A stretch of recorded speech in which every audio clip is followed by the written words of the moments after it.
So అవి చేయొద్దు అంటే అస్సలు చేయొద్దు. లేకపోతే మనకి గట్టిగా ఫైన్ పడుతుంది. లేకపోతే జైలుకెళ్ళినా ఆశ్చర్యం లేదు. సో అస్సలు చేయొద్దు అలాంటివి మాత్రం. హాయ్ హలో అందరికీ welcome back to my channel. మీరు నా ఛానల్ని ఫస్ట్ టైం చూస్తున్నట్టయితే సబ్స్క్రైబ్ చేసుకోండి. అలానే మీ ఫ్రీ టైంలో నా ప్రీవియస్ వీడియోస్ అన్నీ వాచ్ చేయండి. యూఎస్లో మీరు ఏ వీసా పైన ఉన్నా కూడా కొన్ని చేయకూడదు అని స్ట్రిక్ట్ రూల్స్ ఉంటాయన్నమాట. సో అవి చేశారంటే చాలా కాన్సిక్వెన్సెస్ ఎదుర్కోవాల్సి వస్తుంది. అందులో కొన్ని నేను మీకు ఈ వీడియోలో ఎక్స్ప్లెయిన్ చేయబోతున్నాను. First one, steering at people. So మనం జనరల్గా ఇండియాలో ఎవరైనా బాగా రెడీ అయినా, పిచ్చిగా రెడీ అయినా అలా స్టేర్ అయి చూస్తూ ఉంటాం కదా. సో మనం అలా ఇక్కడ మాత్రం చూడకూడదు అనమాట. ఎవరైనా బాగుండి మనం చూసినా కూడా ఎక్కువసేపు మనం వాళ్ళ వైపు అలా స్టేర్ అయి చూస్తూ ఉంటే వాళ్ళు చాలా అఫెండ్ అవుతారనమాట. కొంతమంది అయితే డైరెక్ట్గా చెప్పేస్తారు, why are you staring at me, please mind your work అని డైరెక్ట్గా చెప్పేస్తూ ఉంటారు మొహం మీద. సో అలాంటి సిచ్యుయేషన్ మనం తెచ్చుకోవడం ఎందుకు, మనం ఎవరి వైపు ఎక్కువసేపు స్టేర్ అయి చూడకుండా మన పని మనం చూసుకుంటూ వెళ్ళిపోతే బెస్ట్, ఎక్కడికి వెళ్ళినా సరే. సో ఇక్కడైతే మనం అట్లా ఎక్కువసేపు ఎవరి వైపు స్టేర్ అయి చూసినా అది వాళ్ళు రాంగ్గా తీసుకునే ఛాన్సెస్ ఎక్కువగా ఉంటాయి. సో అది మాత్రం మనం చేయకుండా ఉంటే best. Second one, touching the children. మనం ఇండియాలో ఉన్నప్పుడు చిన్నపిల్లలు ఎవరైనా ముద్దుగా కనిపిస్తే హౌ క్యూట్, వావ్ అని చెప్పేసి ఇలా ఇలా బుగ్గలు లాగేస్తూ ఉంటాం కదా. కానీ ఇక్కడ మాత్రం అసలు అలా చేయకూడదు. ఇక్కడ జనరల్గానే పిల్లలు చాలా ముద్దుగా ఉంటూ ఉంటారు. మనం డైరెక్ట్గా వెళ్ళి అలా బుగ్గలు లాగేస్తే అస్సలు వాళ్ళు యాక్సెప్ట్ చేయరనమాట అలాంటివి. మనం ఎవరైనా నచ్చితే, ఎవరైనా క్యూట్గా అనిపిస్తే హీఈస్ క్యూట్, షీఈస్ బ్యూటిఫుల్ అలా కాంప్లిమెంట్ ఇస్తే వాళ్ళు తీసుకుంటారు, మంచిగా రియాక్ట్ అవుతారు. కానీ డైరెక్ట్గా వెళ్ళి అలా టచ్ చేయకూడదు. బికాస్ మనం హ్యాండ్స్ ఎక్కడొక్కడో టచ్ చేస్తూ ఉంటాం కదా. సో వాళ్ళు కిడ్స్ని అలా డైరెక్ట్గా టచ్ చేయడానికి అస్సలు ఒప్పుకోరు, యాక్సెప్ట్ చేయరనమాట. సో మనం ఎప్పుడు కూడా ఏదైనా కాంప్లిమెంట్ చేస్తే వాళ్ళు మంచిగా తీసుకుంటారు, కానీ డైరెక్ట్గా ఎప్పుడు అలా పిల్లల్ని టచ్ చేయకూడదు. Third one, traffic rules. So ఇది చాలా ఇంపార్టెంట్ అనమాట. మనం జనరల్గా ఇండియాలో చిన్న రూట్ మిస్ అయినా కూడా షార్ట్ కట్స్ యూస్ చేసేస్తూ ఉంటాము. ఊరికే యూటర్న్ కొట్టేసి మనం అలా తిప్పేసి అట్లా వెళ్ళిపోతూ ఉంటాము ఇంటి మీద నుంచి అలాగా. కానీ ఇక్కడ అలా చేయొద్దు అసలు. బికాజ్ ఇక్కడ ట్రాఫిక్ రూల్స్ అనేవి చాలా ఇంపార్టెంట్. మనం ఏ చిన్న మిస్టేక్ చేసినా కూడా మనకి ఫైన్స్ చాలా గట్టిగా పడతాయి. అలానే మనం కొన్ని సిచ్యుయేషన్స్లో షార్ట్ కట్ యూస్ చేద్దాం కదా అని చెప్పి యూటర్న్ తిప్పేసి ఇంటి మీద నుంచి వెళ్ళారనుకోండి, వాళ్ళని అటాక్ చేయడానికి వస్తున్నారేమో అనుకుని వెపన్స్ యూస్ చేసే ఛాన్స్ కూడా ఉంటుంది. సో అసలు అలాంటి రిస్క్ మాత్రం అస్సలు చేయొద్దు. సిగ్నల్ ఉంది, గ్రీన్ సిగ్నల్ ఉంది అంటేనే మనం ముందుకెళ్ళాలి. రెడ్ సిగ్నల్ పడితే స్ట్రిక్ట్గా మనం ఆగిపోవాలి. లేకపోతే మనకి గట్టిగా ఫైన్స్ పడతాయి అండ్ మనం చాలా కాన్సిక్వెన్సెస్ కూడా ఎదుర్కోవాల్సి వస్తుంది. అసలు ఇంకా కాప్స్ చూసారంటే మాత్రం మనం ఆగే వరకు అసలు వెంట వస్తూనే ఉంటారు అండ్ చాలా గట్టి ఫైన్స్ వేస్తారు. అండ్ అది ఎక్కడి దాకా వెళ్తుందో కూడా మనకు తెలియదు. సో ట్రాఫిక్ రూల్స్ మాత్రం చాలా స్ట్రిక్ట్గా పాటించండి. ఏ కంట్రీలో ఉన్నా సరే ట్రాఫిక్ రూల్స్ పాటించడం అనేది చాలా important. Fourth one, respect pets. So ఇక్కడ పెట్స్ని వాళ్ళ కిడ్స్కి ఈక్వల్గా ట్రీట్ చేస్తారనమాట. సో జనరల్గా కొంతమందికి మనలో పెట్స్ అంటే నచ్చవు. సో డాగ్స్ అన్నా, క్యాట్స్ అన్నా కొంతమందికి నచ్చవు, కొంతమంది భయపడతారు. సో మనం అలా వాక్వేలో వాక్ చేస్తున్నా ఎదురుగా ఏదైనా డాగ్ వచ్చినా, క్యాట్ వచ్చినా మనం ఫేస్ అదో రకంగా పెట్టేసి భయపడుతున్నట్టు పక్కకి వెళ్ళిపోవడం, లేకపోతే మనకు నచ్చదు కాబట్టి ఇలా ఫేస్ రియాక్షన్స్ మార్చి అదోలా చూడడం, అలాంటివి చేస్తే వాళ్ళు అఫెండ్ అవుతారు. సో మనం అస్సలు అలాంటివి చేయకూడదు. మనకి ఎంత నచ్చకపోయినా, ఎంత భయం ఉన్నా సరే ఊరికే అలా చిన్న స్మైల్ అలా పెట్టేసుకొని మనం అలా వాక్ చేసి వెళ్ళిపోవాలి. అంతేగాని మనము ఏదో వాళ్ళని హేట్ చేస్తున్నట్టు ఫేస్ రియాక్షన్స్ అయితే పెట్టకూడదు అనమాట. వాళ్ళు బికాస్ చెప్పాను కదా, వాళ్ళు కిడ్స్కి ఈక్వల్గా వాటిని ట్రీట్ చేస్తారు అండ్ అలానే వాళ్ళని బాగా ట్రైన్ చేస్తారనమాట. మనం అలానే వాటిని it is cute, it is nice అలా మాట్లాడకూడదు. వాటిని కూడా ఒక హ్యూమన్ కింద కన్సిడర్ చేసి జెండర్ ఏంటని తెలుసుకొని he or she is cute అని అలా మనము సంబోధించాలి. కానీ వాటిని ఇట్, దట్ అని చెప్పేసి సంబోధించినా కూడా వాళ్ళకి నచ్చదనమాట. వాళ్ళు వాటిని కూడా హ్యూమన్ కిందే కన్సిడర్ చేస్తారు. సో అంత ఇంపార్టెన్స్ ఇస్తారు ఇక్కడ పెట్స్కి. సో మనం మాత్రం ఆ ఫేస్ రియాక్షన్స్ అవి అలా పెట్టినా, భయపడినట్టు చేసినా వాళ్ళు చాలా ఫీల్ అవుతారు. సో అలాంటివి మాత్రం అసలు చేయొద్దు. Fifth one, smoking in public. ఇక్కడ జనరల్గా స్మోక్ ఫ్రీ ఏరియాస్ ఉంటాయి. సో అలాంటి ప్లేసెస్లో మాత్రం అస్సలు స్మోక్ చేయకూడదు. అక్కడ ఆల్రెడీ సింబల్స్ పెడతారు, smoke free area, smoke free zone అని. అలాంటి ప్లేసెస్లో అస్సలు స్మోక్ చేయకూడదు. అలానే కొన్ని హోటల్స్ అండ్ మోటల్స్లో కూడా స్మోక్ ఫ్రీ రూమ్స్ ఉంటాయి. అలాంటి రూమ్స్లో కూడా అస్సలు స్మోక్ చేయకూడదు అనమాట. ఈవెన్ ఆఫీసెస్లో కూడా కొన్ని స్మోకింగ్ జోన్స్ అని స్పెసిఫిక్గా ఉంటాయి. సో అక్కడ మాత్రమే స్మోక్ చేసుకోవాలి. సో ఇలాంటి ప్లేసెస్లో అస్సలు స్మోక్ చేయకూడదు.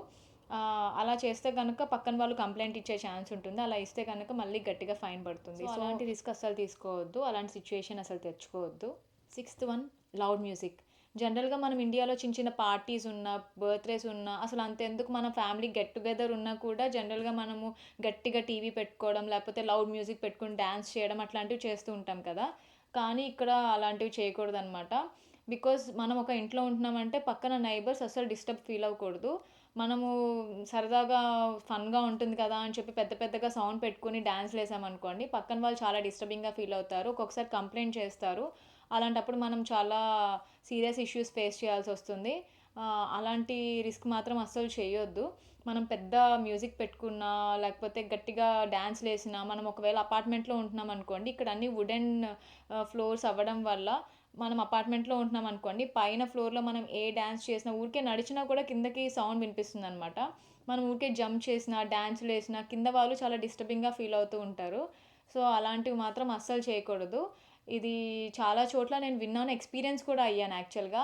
బికాజ్ ఆర్యన్ ఇంకా చిన్నవాడు కాబట్టి గట్టి గట్టిగా జంప్ చేస్తూ ఉండేవాడు. సో, వాళ్ళ కింద వాళ్ళు మేము కొన్ని ప్లేసెస్‌కెళ్ళినప్పుడు పైనుంచి మాకు డిస్టర్బెన్స్ వస్తుంది అని చెప్పి చెప్పారనమాట. కాల్ చేసి, మెసేజ్ చేసి అలా ఎగరొద్దు అని చెప్పి. అండ్ ఈవెన్ లౌడ్ మ్యూజిక్ కూడా నేను ఎక్స్‌పీరియన్స్ అయ్యాను. మీరు పైన లౌడ్ మ్యూజిక్ ఎక్కువ పెట్టుకుంటున్నారు, కొంచెం తగ్గించి పెట్టుకోండి అని చాలా సార్లు చెప్పేవాళ్ళు. సో, ఇది నేను డైరెక్ట్‌గా ఈవెన్ ఎక్స్‌పీరియన్స్ కూడా అయ్యాను. సో, ఇక్కడ అలాంటివి మాత్రం అసలు చేయకూడదు. మనం గట్టిగా మ్యూజిక్ పెట్టుకోకూడదు, గట్టిగా డాన్సెస్ ఫ్రీగా అలా చేయడానికి లేదు. ఒకవేళ మనకేదైనా పార్టీ ఉంది, పర్టిక్యులర్ ఫంక్షన్ ఉంది ఈరోజు అనుకుంటే గనక వాళ్ళకి ముందుగా ఇన్ఫార్మ్ చేయాలి. ఈరోజు మీకు కొంచెం డిస్టర్బింగ్‌గా అనిపించొచ్చు. మా ఫ్యామిలీ గెట్ టుగెదర్ ఉంది, సంథింగ్ ఉంది అని చెప్పేసి వాళ్ళకి ముందుగా ఇన్ఫర్మేషన్ ఇచ్చి అప్పుడు మనం ఏదైనా చేయాలనమాట. సో, ఇది మాత్రం చాలా ఇంపార్టెంట్ ఇక్కడ. Seventh one, use walk path. మనం ఎక్కడికి నడవాలి అనుకున్నా సరే మనం వాక్ పాత్ మీదనే నడవాలనమాట. ఇక్కడ స్పెసిఫిక్‌గా పెడెస్ట్రియన్స్ కోసం వాక్ పాత్స్ ఉంటాయి. సో, ఆ వాక్ పాతే మనం యూజ్ చేసుకోవాలి. అంతేగాని మనం రోడ్డు మీదకొచ్చేసి రోడ్డు మీద నడవకూడదు. ఇక్కడ కార్స్ అండ్ వెహికల్స్ చాలా ఫాస్ట్‌గా ఎళ్తూ ఉంటాయి. సో, మనం అసలు రోడ్ మీద అస్సలు నడవకూడదు. అండ్ ఈవెన్ రోడ్ క్రాస్ చేయాలనుకుంటే క్రాస్ పాత్ యూజ్ చేయాలి. మనకి జీబ్రా క్రాసింగ్ లాగా ఇక్కడ క్రాస్ పాత్ అంటారు. సో, దాని మీదనే మనం క్రాస్ చేయాలి. వెహికల్స్‌కి సిగ్నల్ ఉన్నట్టు ఇక్కడ క్రాస్ చేయడానికి కూడా సిగ్నల్స్ ఉంటాయన్నమాట. సో, మనకి గ్రీన్ సిగ్నల్ ఉన్నప్పుడే మనం క్రాస్ చేయాలి. రెడ్ ఉన్నప్పుడు అస్సలు క్రాస్ చేయకూడదు. ఒకవేళ మనం పొరపాటున వెహికల్స్ ఏం రావట్లేదు కదా అని చెప్పి క్రాస్ చేసేసామనుకోండి, సడెన్‌గా ఏదైనా ఫాస్ట్‌గా వెహికల్ వచ్చి హిట్ చేసినా కూడా మనదే తప్పవుతుంది. మేము బానే వచ్చాము, మాకు సిగ్నల్ ఉంది కాబట్టి వచ్చామంటారు. సో, వాళ్ళది తప్పవ్వదు, మనదే తప్పవుతుంది. సో, అలాంటి రిస్క్ మాత్రం అస్సలు చేయొద్దు. ఇది చాలా చాలా ఇంపార్టెంట్.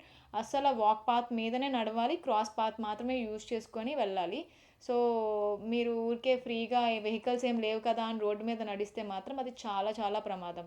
సో, అది మాత్రం అస్సలు చేయొద్దు. Eighth one, don't Hank. మనం జనరల్‌గా ఇండియాలో వెనకాల ఉన్నవాళ్ళు ఊరూరికే హార్న్ చేసేస్తూ ఉంటారు కదా! లైక్ సిగ్నల్ ఉన్నా సరే, ఈవెన్ మనం రోడ్ క్రాస్ చేయాలన్నా, రోడ్ పక్కకి తిరగాలన్నా, ఏం చేయాలన్నా హార్న్ చేసి మాత్రమే ఎళ్తూ ఉంటాం. ఎక్కువగా హార్న్స్ వింటూనే ఉంటాం మనం రోడ్ మీద. కానీ ఇక్కడ అలా కాదు. మనం అస్సలు హార్న్ చేయకూడదు.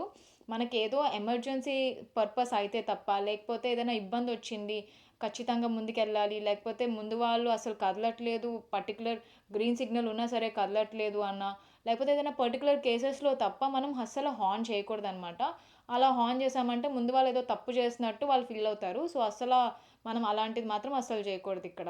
Ninth one, car seating. మన కార్ 5 సీటింగ్ కెపాసిటీ అయితే 5 మెంబర్స్ మాత్రమే కూర్చోవాలి. 2 సీటింగ్ కెపాసిటీ అయితే 2 మెంబర్స్ మాత్రమే కూర్చోవాలి. అంతకు మించి కూర్చోకూడదనమాట. సరే మనం పట్టేస్తాం, అందరం సన్నగానే ఉన్నాం గదా! పట్టేస్తాం అని చెప్పేసి ఇరికించుకొని కూర్చోవడము, ఒకళ్ళలో ఒకళ్ళు కూర్చోవడం అట్లాంటివి మాత్రం అస్సలు చేయకూడదు. కాప్స్ చూసారంటే మాత్రం ఫైన్ ఖచ్చితంగా పడుతుంది.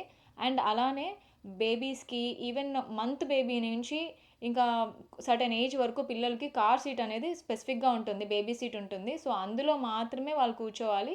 With car seat belt everything ఉంటుంది.